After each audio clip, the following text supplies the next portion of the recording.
Education portal Damoh के माध्यम से समर्थ चैनल प्रारंभ किया गया है आदरणीय कलेक्टर महोदय के अनुशंसा पर। उसी तारतम्य में आज मैं कक्षा 10वीं के विद्यार्थियों आप सबको अध्याय 1 रासायनिक अभिक्रिया एवं समीकरण से संबंधित कुछ ऐसे प्रश्नों को बताने जा रहा हूं जो वार्षिक परीक्षा में निश्चित तौर पर आने की संभावना रखते हैं। इस अध्याय में से कुल 7 नंबर का आना है, जिसमें कुल 9 अभिक्रियाएं पूरे अध्याय में हैं। इनको बहुत ही सरल भाषा में और बहुत ही सरल समीकरणों को लेकर उदाहरण के तौर पर समीकरणों को लिया गया है, बहुत सरल समीकरणों को लिया गया है।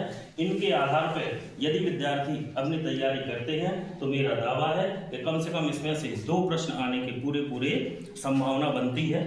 हमारा जो अध्याय 1 है इसमें रासायनिक अभिक्रियाएं एवं समीकरण हैं। इसमें कुल 9 अभिक्रियाएं दी गई हैं। संयोजन अभिक्रिया, वियोजन अभिक्रिया, विस्थापन अभिक्रिया, द्विविस्थापन अभिक्रिया, ऑक्सीकरण अभिक्रिया, अपचयन अभिक्रिया, रेडॉक्स अभिक्रिया, ऊष्मा क्षेपी अभिक्रिया और ऊष्मा शोषी अभिक्रिया। इन्हीं अभिक्रियाओं में से इनकी परिभाषा और इनके उदाहरण हमें लिखने को आते हैं। परिभाषा को बिल्कुल साधारण सरल शब्दों में लिखना है और इनके उदाहरण भी हमने जो लिए हैं ये बहुत ही सरल प्रकार के उदाहरण लिए गए हैं। इनके अलावा कई और प्रकार के उदाहरण भी हो सकते हैं, पर ऐसे विद्यार्थी जो कमजोर विद्यार्थी हैं, जिनको अधिक चीज़ें याद नहीं रहती हैं, उनके लिए बहुत ही सरल समीकरण लिए गए हैं।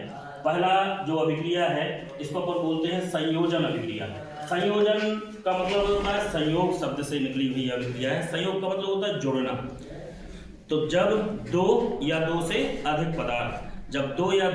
पदार्थ आपस में रासायनिक अभिक्रिया करके एक नए पदार्थ का निर्माण करते हैं तो ऐसी अभिक्रियाएं संयोजन अभिक्रियाएं कहलाती हैं। क्या? संयोजन का मतलब होता है संयोग करना। संयोजन अभिक्रियाएं वे अभिक्रियाएं हैं जिनमें 2 या 2 से अधिक पदार्थ आपस में रासायनिक संयोग करके एक नए पदार्थ का निर्माण करते हैं तो ऐसी अभिक्रियाओं को हम संयोजन अभिक्रियाएं कहते हैं। जैसे हम इस एग्जाम्पल को देखें, इसमें लिखा है CaO कैल्शियम ऑक्साइड और CO2 कार्बन डाइऑक्साइड। 2 पदार्थ हैं, कैल्शियम ऑक्साइड और कार्बन डाइऑक्साइड। ये दोनों आपस में संयोग कर रहे हैं और एक नए पदार्थ का निर्माण कर रहे हैं। नए पदार्थ का निर्माण किया इन्होंने CaCO3 मतलब कैल्शियम कार्बोनेट का। तो देखिए यहाँ पे रासायनिक अभिक्रिया को संतुलित करना भी जरूरी होता है, क्योंकि द्रव्यमान के संरक्षण का नियम बोलता है कि जितने पदार्थ भाग लेते हैं ठीक उतने ही पदार्थों का निर्माण होता है, मतलब पदार्थ नष्ट नहीं होता है। तो यहाँ पे पूरी तरह से ये रासायनिक अभिक्रिया संतुलित भी है। CaO CO2 ये 2 पदार्थ आपस में मिलकर के आपस में रासायनिक सहयोग करके CaCO3 का निर्माण कर रहे हैं, तो यह अभिक्रिया संयोजन अभिक्रिया है। दूसरी अभिक्रिया वियोजन अभिक्रिया है। वियोजन का मतलब होता है बिखर जाना, टूट जाना।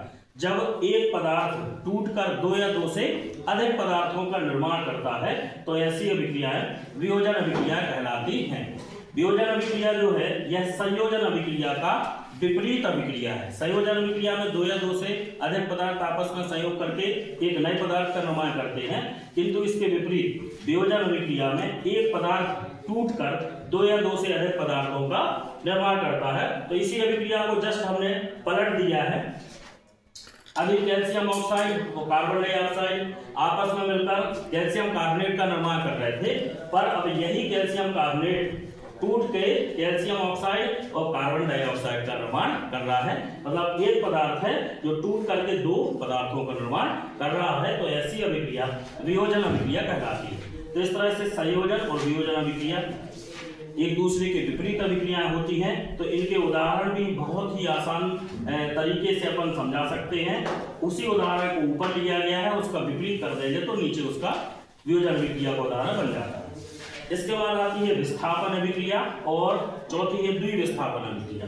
विस्थापन अभिक्रियाएं वे अभिक्रियाएं होती हैं जिसमें अधिक क्रियाशील धातु किसी अन्य यौगिक के कम क्रियाशील तत्व को विस्थापित करके स्वयं उसका स्थान ले लेते हैं, तो ऐसी अभिक्रिया विस्थापन अभिक्रिया कहलाती है।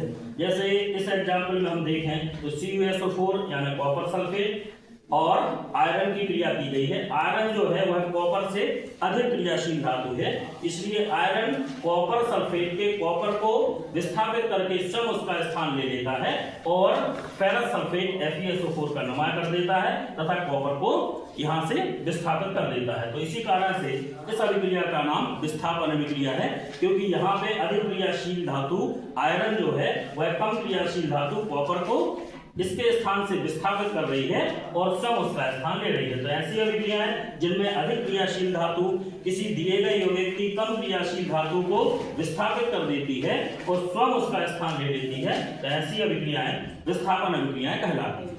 तो इसको हम बड़ी आसानी से समझ सकते हैं। यहाँ पे आयरन ने कॉपर को विस्थापित कर दिया, तो इस तरह से कॉपर पृथक हो गया और फेरस सल्फेट का निर्माण हो गया। चौथी अभिक्रिया है द्विविस्थापन अभिक्रिया। द्विविस्थापन अभिक्रिया, द्वि का मतलब होता है दो।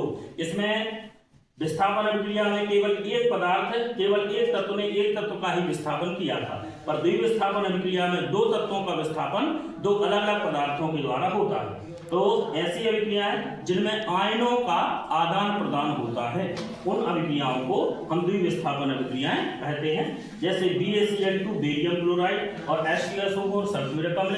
इसमें क्या किया, यहाँ का जो बेरियम क्लोराइड का जो Cl परमाणु है और यहाँ H2SO4 का जो H2 है, यह आपस में एक दूसरे को विस्थापित करके 2HCl के रूप में पृथक हो जाते हैं और इसका बेरियम जो होता है, बेरियम क्लोराइड का बेरियम सल्फ्यूरिक अम्ल के सल्फेट मूलक के साथ जुड़कर बेरियम सल्फेट का निर्माण कर देता है। और यहाँ पे देखिए समीकरण भी संतुलित है।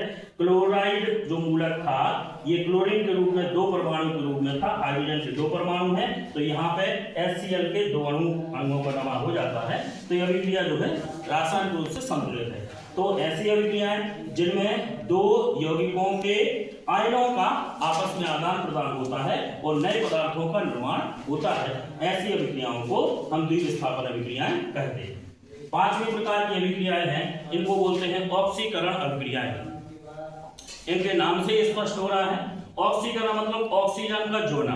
तो वे अभिक्रियाएं जिनमें ऑक्सीजन जुड़ती है या हाइड्रोजन का ह्रास होता है, ऑक्सीजन का जुड़ना या हाइड्रोजन का निकलना, ऐसी अभिक्रियाएं ऑक्सीकरण अभिक्रियाएं कहलाती हैं।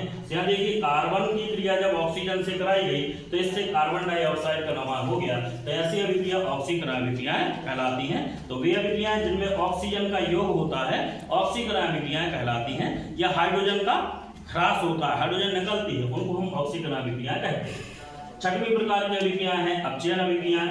वे अभिक्रियाएं जिनमें हाइड्रोजन का योग होता है किंतु ऑक्सीजन का ह्रास होता है, ऐसी अभिक्रियाओं को अपचयन अभिक्रियाएं कहते हैं। यहाँ पे हाइड्रोजन और क्लोरीन आपस में मिलकर 2HCl हाइड्रोक्लोरिक एसिड का निर्माण कर रही है, हाइड्रोजन क्लोराइड का निर्माण कर रही है, तो यह अभिक्रिया अपचयन अभिक्रिया है।